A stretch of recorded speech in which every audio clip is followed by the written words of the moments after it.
ಒಂದೊಂದು ಸಲ ಯಾವುದೇ ಸಾಕ್ಷಿಗಳಿಲ್ಲದೆ ಕೆಲವೊಂದು ಕೇಸ್ಗಳು ಪತ್ತೆಯಾಗ್ಬಿಡುತ್ತವೆ.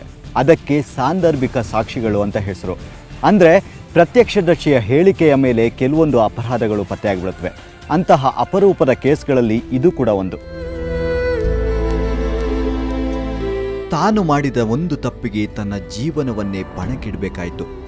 ಆಡಿ ಬೆಳೆಯುವ ವಯಸ್ಸಲ್ಲಿ ವಿವಾಹಿತನ ತೆಕ್ಕೆಗೆ ಬಲಿಯಾಗಬೇಕಾಯಿತು. ಒಂದು ತಿಂಗಳ 2 ತಿಂಗಳ ಇವರು ಬೆಂಗಳೂರಲ್ಲಿ ಇರ್ತಾರೆ. ಇವನು ರಮೇಶ್ ಅವ್ರ ಅಪ್ಪನಿಗೆ ಒಬ್ಬನೇ ಮಗ, ಒಬ್ಬ ಅಕ್ಕ ಇರ್ತಾಳೆ, ಮದುವೆಗೆ ಹೋಗಿರ್ತಾಳೆ.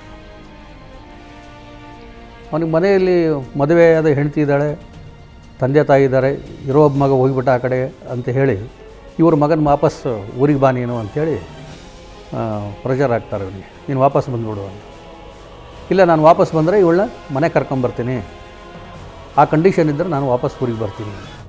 ಒಂದು ದಿವಸ ಇವರಪ್ಪ ಹೋಗಿ ಬೆಂಗಳೂರಿಗೆ ಮಾತುಕತೆ ಆಗಿ ಇವನು ವಾಪಸ್ ಊರಿಗೆ ಬಂದು ತನ್ನ ಮೊದಲನೇ ಹೆಂಡ್ತಿನ ಒಪ್ಪಿಸಿ ಈ ಸುಧಾ ಅನ್ನೋ ಹುಡುಗಿನ ಕೂಡ ಒಂದು ದಿವಸ ವಾಪಸ್ ಪರ್ವಗಂಡನಹಳ್ಳಿ ಕರ್ಕೊಂಬಂದು ಮನೇಲಿ ಇಟ್ಕೊಳ್ತಾನೆ.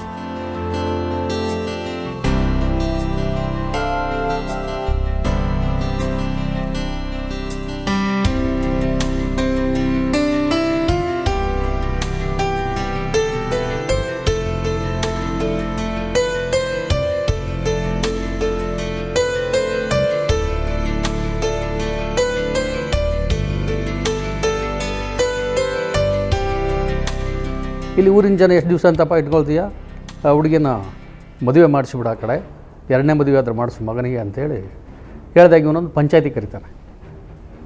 ರಮೇಶನ ತಂದೆ ಚಿಕ್ಕರಾಯಪ್ಪ ಅಂತೇಳಿ ಪಂಚಾಯತಿಯಲ್ಲಿ ಎಲ್ಲ ಇವರು ಬರ್ತಾರೆ, ಸುಧಾನ ತಂದೆನೂ ಬರ್ತಾನೆ, ಗಂಗಣ್ಣನೂ ಬರ್ತಾನೆ. ಇವರು ಎಲ್ಲ ಕೂತ್ಕೊಂಡು ಹಿರಿಯರೆಲ್ಲ ಮಾತಾಡ್ತಾರೆ.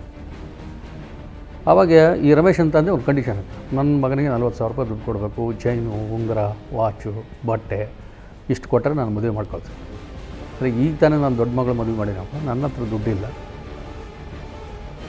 ನೀವು ಹೋಗಿರೋದು ಓಡಿಸ್ಕೊಂಡು ಹೋಗಿರೋದು ನಿಮ್ಮ ಹುಡುಗ, ನನ್ನ ಮಗಳ ತಪ್ಪೇನಿದೆ ಅಂಥೇಳಿ ಪಂಚಾಯತಿಯಲ್ಲಿ ಈ ಗಂಗಣ್ಣ ಕೇಳ್ತಾರೆ.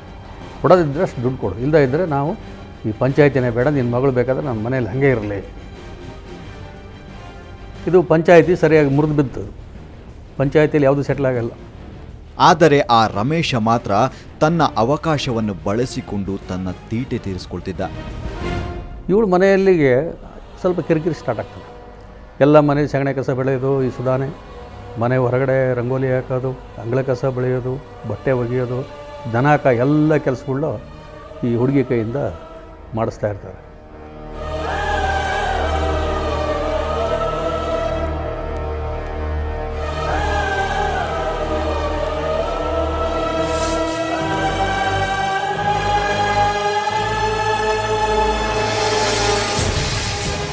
ಈ ಸ್ವಲ್ಪ ದಿವಸ ಕಳೆದ ನಂತರ ಈ ಮನೆಯಲ್ಲಿ ಸ್ವಲ್ಪ ರಿಫ್ಟು ಜಾಸ್ತಿ ಆದಂಗೆ ಆಗ್ತದೆ.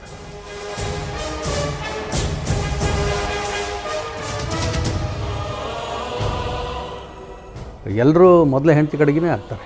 ಇವನು ತಾಯಿ, ತಂದೆ, ಮೊದಲೇ ಹೆಂಡತಿ ಇದಾದಾಗ ಇವನು ಒಂದು ದಿವಸಕ್ಕೆ ಒಂದು ತೀರ್ಮಾನಕ್ಕೆ ಬರ್ತಾನೆ ರಮೇಶ್.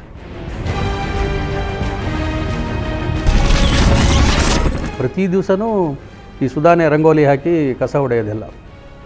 ಒಂದು ದಿವಸ ಬೆಳಗ್ಗೆ ಏನಾಗ್ತದೆ, ಈ ದೊಡ್ಡ ಹೆಂಡತಿ ಕಸ ಹೊಡೆದು ರಂಗೋಲಿ ಹಾಕ್ತಿರ್ತಾಳೆ ಮನೆ ಮುಂದೆ.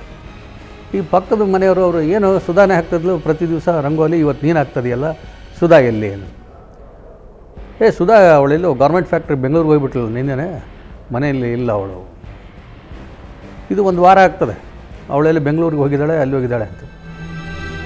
ಯಾವುದಕ್ಕೂ ಇರಲಿ ಒಂದು ಪೊಲೀಸ್ ಕಂಪ್ಲೇಂಟ್ ಕೊಡಿ ಅಂತ ತನ್ನ ಸ್ನೇಹಿತ ಅದೆಷ್ಟೇ ಹೇಳಿದ್ರೂ ಗಂಗಣ್ಣ ಒಪ್ಪಲಿಲ್ಲ. ತನ್ನ ಮರ್ಯಾದೆಗೆ ಅಂಜಿ ಹಿಂದೆ ಸರಿದು ಬಿಟ್ಟ. ಆದರೆ ಆಗಬಾರದು ಆಗೋದ್ರಲ್ಲಿತ್ತು. ಆದರೆ ಕೊನೆಗೆ ಆ ಪಾಪಿ ಅವಳ ಲೈಫಿಗೆ ಶಂಕ ಊದಿಯೇ ಬಿಟ್ಟಿದ್ದ. ಇದ್ರ ಬಗ್ಗೆ ಹೇಳ್ತೀವಿ ಒಂದು ವಿರಾಮದ ನಂತರ.